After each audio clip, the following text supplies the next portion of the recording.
जोङो सिगांनि भिडिअआव नुदोंमोन दि वां आरो सावसेननि गेजेराव जोबोद गिथाव बाथाव बुलायलायनाय जागासिनोमोन, जेराव सावसेना गावनि फुल पावारखौ बाहायनानै वांखौ फेजेनो आरो बिखौ गावनि अरावनो सावथारो। बेखौ फोजोबखांनायनि उनाव सावसेना बै जायगानिफ्राय ओंखारनानै फैयो आरो बेनिफ्रायनो गोदान भिडिअआ स्टार्ट जायो। गाग्लोबनायनिफ्राय बारग'ना खारबाय थानाय समाव सावसेना लोगो मोनो जावलिंगारखौ। बिनि अबस्थाया जोबोद गाज्रिमोन दि बियो बुलायनो हायामोन, बेनिखायनो बियो मिलायना थानो नाजायो। बियो जाउनाव मदद बियो दि सानैबो लोगो जाना जुजु थांनाय लामा नागिरदिनि, मानोना बे जायगाया सानैनि थाखायबो जोबोद खैफोद गोनां। नाथाय जावलिंगारनि गोसोआ दाबो गाज्रि मोननाय दंमोन। बियो सावसेनखौ बुङो दि आं नोंखौ माब्लाबाबो मदद खालामा आरो गासैबो दायखौ सावसेननि सायावनो होयो दि नोंनि थाखायनो जोङो बे जेंनायाव गोग्लैबाय। सावसेना बिनि सायाव गाग्लोबाखै, खालि बिनि लामाखौ हेंथा होयो आरो बिनिफ्राय खारनानै आइलेन्ड अफ डेथ सिङाव हाबलाङो। बेयाव सहैनानै सावसेना गाज्रि बादि गोग्लैबाय। बियो जावलिंगारनिफ्राय गावनि जिउखौ बियो।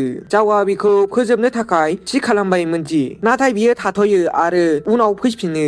सावसेना बेखौ नुनानै जेबो बुजिना मोनाखैमोन दि, नाथाय बियो जेब्ला उनथिं नायो अब्ला बियो नुयोदि बेखौ नुनानै बिनि आथोमाफोरानो मावजोबो। बेयाव मोनसे जोबोद गिदिर ड्रागन किं गसंदोंमोन, जाय बिखौ गोथाङैनो मन'नो थाखाय रेडि दङमोन। सावसेना जिउ रैखा खालामनो मोनसे गेदेर अन्थाइनि उनथिं एरसोना थायो, नाथाय बिनि गाज्रि खाफाला बिखौ गाराखैमोन। बै गुफुर गां गोनां गराया आरोबाव सावसेननि सिगाङाव फैबाय आरो बेनि दावराव खालामनायजों सावसेननि एरसोना थानाय जायगाया मिथिजाबाय। ड्रागन किंआ आरोबाव बेनि उन उन होसोयो। वांजों फाइट खालामनायनि थाखाय सावसेना सिगाङावनो थैबाथां जाबाय दंमोन, मानोना बियो सिगाङाव जा फाइट खालामदोंमोन बिनि थाखायनो बिनि अबस्थायानो जोबोद गाज्रि जाना दंमोन। बिनिखायनो बियो बिनिफ्राय खारनो जोबोद दिगदार जादोंमोन। ड्रागननि रावजों अन्थाइफ्रा बायजोबो। जेब्ला बारग'नायनि जेबो लामा थायाखैमोन अब्ला ड्रागना बिखौ बुथारनो थाखाय गाग्लोबो। अब्लानो मोनसे जादु गोनां बाथ्रा जायो। बे गुफुर गराया गावनि जादु गोनां गांखौ फेहेरनानै ड्रागननि सिगाङाव फैयो आरो बिखौ हेंथा होयो। जेसेबां सम गराया ड्रागनखौ हेंथा होदोंमोन, सावसेना खारनानै मोनसे गोजाम बायखोन्दा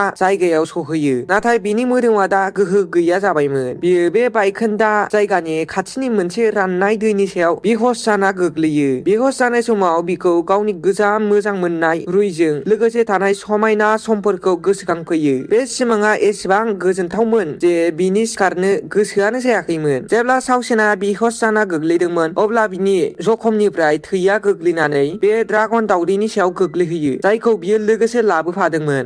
हरखाब दावदैनिफ्राय मारिबा रोखोमनि सोरां ओंखारो आरो बेनि गोहोआ सावसेननि मोदोमनि सिङाव हाबनो लायो। बे जादु गोनां गोहोआ सावसेननि गोथौ जखमफोरखौ मोजां खालामनो जागायो। दावदैनि बे गोहोजों सावसेना ट्रान्सफरमेशननि सिगां लेभेलखौ बारनो हाबाय। दा बियो सिगांनिफ्राय गोबां गोहो गोनां जाबाय, मानोना बियो मोनसे गोदान सोलोंथाइ मोनबाय जायनि मुङा हेभेनलि मन'मेन्ट टेकनिक। बे गोदान पावारजों बियो दा जोबोद थाबैनो मोजां जानो हागोन आरो मिथिंगानि गोहोफोरजों हमदांनो हागोन। अब्लानो बे दावदैयाबो बायो आरो बे दावदै सिंनिफ्राय मोनसे उन्दै गोसोम ड्रागन जाय दा सावसेननि लोगो जाफैबायमोन। गावनि बे गोदान पावारजों लोगोसे सावसेना थि खालामोदि बियो बे आइलेन्डनिफ्राय ओंखारनानै थांफिनगोन मानसिनि बुहुमाव। बे समावनो लैथो गेजेराव सासे धोनि राजा गथ'नि जाहाजआ ड्रागननि दावदै खावनो थाखाय बे आइलेन्डथिंजाय फैबाय थादोंमोन। जेब्ला जाहाज सालायनाय हानजाया मिथियोदि बे आइलेन्डआव जोबोद गोजाम जादु गोनां बन्द'खौ सोरबा सावसेना सिफायबाय, अब्ला बिसोर गावनि मालिकखौ सांग्रां थानो बुङो। नाथाय बे फाल्तु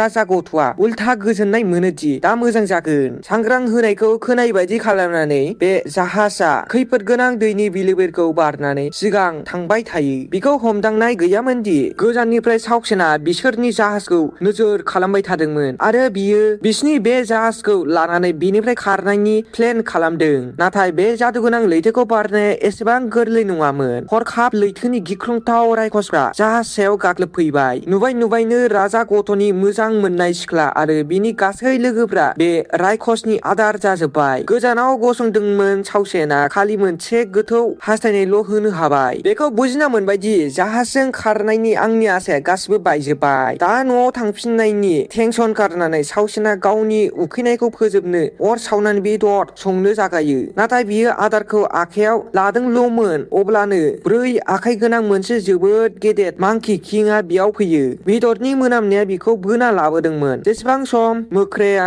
जानायाव नांथाबबाय दंमोन, सावसेना खारनो नाजायो। नाथाय बे मोख्रानि नोजोरा सावसेननि सायाव गोग्लैयो आरो बियो बिखौ हमसिगोन। गाग्लोबसिनो। सोमोनांनो गोनां बाथ्राया बेनोदि बे गेदेर मोख्राया सावसेनखौ जायाखै। बियो गावनि लोगोसे सावसेनखौ लाङो आरो बेखौ गावनि संग्रा खावग्रा बानायो। दा मोख्रा राजाया सिखार खालामना लाबोयो आरो सावसेनखौ बिथोन होयो दि बियो बे जुनारफोरनि गोथाव आदार बानाय। आदार संबाय थानाय समाव सावसेना खाथि खालानि जायगाखौ सांग्राङै नायो आरो बे जायगाया जोबोद समायनामोन। बेयाव दै, आदार आरो जादु गोनां गोहोनि जेबो आंखाल गैयामोन। गावखौ मोजां खालामनो आरो गावनि गोदान गोहोखौ बारायहोनो थाखाय बिनिफ्राय मोजां जायगा बियो मोनाखैमोन। जेब्ला बियो ट्रेनिंखौ खालामो अब्ला मोख्रानि राजाया बिखौ हेंथा होयो आरो सोलोंहोयो दि माबायदि गावनि खाथियाव थानाय जादु गोनां गोहोखौ आबुङै सोबना लानाय जायो। ट्रेनिं खालामबाय थानाय समाव सावसेना गोसोआव फैबाय थायो दि बियो लेनव'खौ गोसोखांबाय थादोंमोन। बियो सानोदि बेबो बे बुहुमावनो अबेयावबा गोग्लैनानै दङ।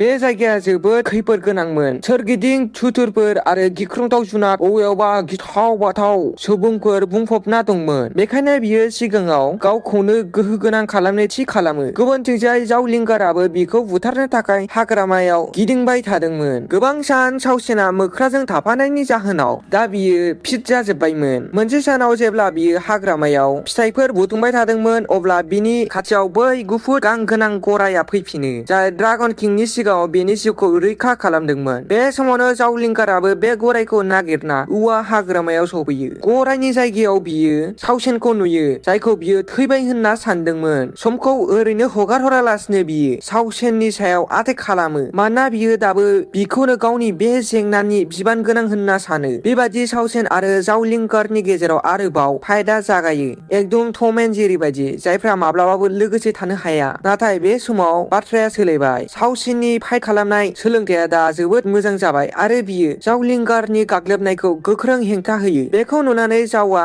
रागायाव फाग्लि जायो। बियो औवा बिफांफोरखौ गावनि थुंग्रिजों दाननानै जिउ फोजोबनो हानाय हाथियार खालामो आरो सावसेननि सायाव खुबैहरो। अबस्थाया गाज्रि बादि जानाय नुनानै सावसेना गावनि गोदान गोहो ड्रागन शेड'खौ बाहायो, जेराव बियो मिथियो दि बेयाव बिनि जोबोद गोबां गोहोआ बाहायनांगोन। जावलिंगारा जोबोद पावारफुलमोन आरो सावसेना आरोबाव मोनसे समाव एरसो जाफिनो जेब्ला बियो गावनि फेजेनजानायखौ नुयो। अब्लानो 4 आखाइ गोनां बे गेदेर मोख्राया बिखौ बासायनो थाखाय बेयाव फैफिनो। बियो सावसेनखौ रैखा खालामनो थाखाय जावलिंगारनि सायाव मोनसे गेदेर अन्थाइ गारहरो। गावनि संग्रा खावग्रा मानसिनि जिउ रैखा खालामनो बे मोख्राया बे सिख्लाजों फाइट खालामो, नाथाय जावलिंगारा जोबोद गोख्रोंमोन। बियो मोख्राखौ आन्दायहोनानै जावले जावले सावसेनखौ आटेक खालामबाय थायो। लास्टआव बियो गावनि बयनिख्रुइबो पावारफुलसिन रेनब' शट मन्त्रखौ बाहायो, जायनि जाहोनाव रोजा रोजा शटफोरा बे मोख्रानि सायाव आटेक खालामो, जायजों बियो रागायाव हमथानो हाया जाबाय। मोख्राया गावनि आबुं फुल पावारखौ बाहायनानै जावलिंगारनि सायाव गाग्लोबसिनो, जाहाथे बियो जावलिंगारखौ बिनिफ्राय खारनो होनो हाया। बियो मोनसे गोख्रों बुना होयो, जायजों जावलिंगारा गाहायाव गोग्लैयो आरो थैनायसिम सफैबायमोन। नाथाय अब्लानो बे गुफुर गराया फैयो। जावलिंगारखौ बियो गावनि सायाव गाखोहोयो आरो बे जायगानिफ्राय रैखा खालामना लाङो। बे बुलायलायनायनि उनाव सावसेना बे मोख्रानि थाखाय साननाय फैयोदि आरो बियो बेखौनो साननो जागायोदि जुदि आरोबाव जावलिंगारा सिगाङाव फैब्ला मा जागोन। जुदि जावलिंगारा